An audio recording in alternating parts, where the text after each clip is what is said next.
Sophie planned a 3-day solo trek through a forested trail that locals said was safe during the day but not meant for nights. She thought they were just exaggerating, so she didn't take them seriously. On the second evening, she realized she had walked too far and the sun was disappearing behind the mountains.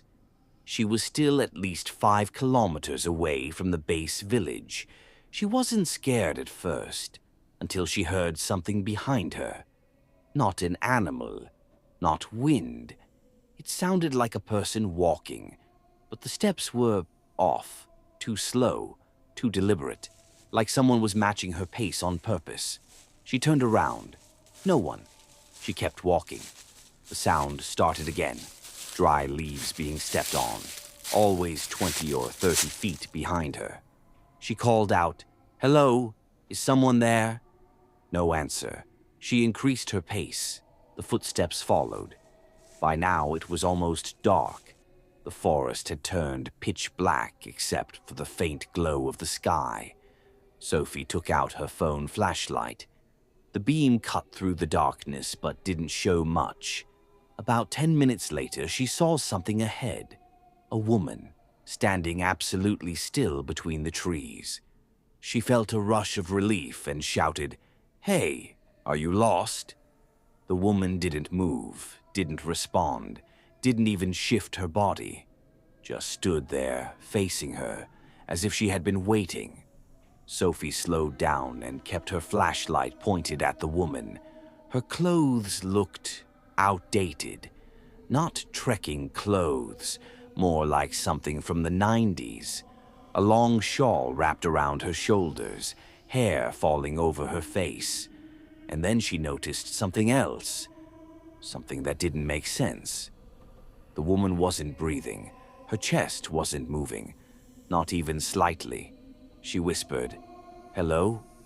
Nothing. She decided to walk around her, slowly, carefully. As she stepped to the side, the woman's head snapped to the left, a quick, sharp turn, following Sophie without moving her body. She froze. She shined the flashlight directly onto the woman's face and saw something she will never forget. The woman's eyes weren't normal. They were wide open, but completely white, like boiled, cloudy glass. No pupils. Her mouth slowly opened as if stretching too far, and a soft sound came out.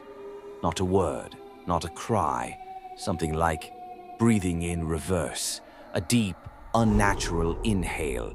Sophie ran. She didn't think. She didn't look back. She just ran through the forest, flashlight shaking in her hand. Branches whipped her face, roots caught her shoes, but she kept running. And then she heard it again.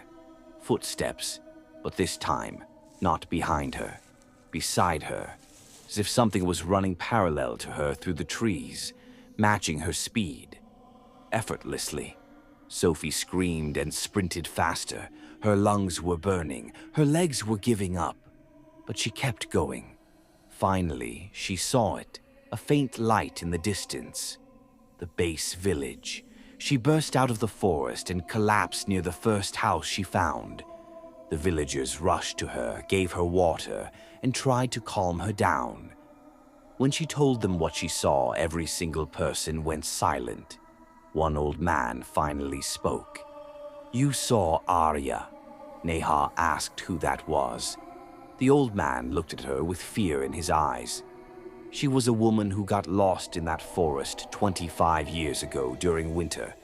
They found her body a week later, eyes white, mouth torn, and her legs frozen in a running position.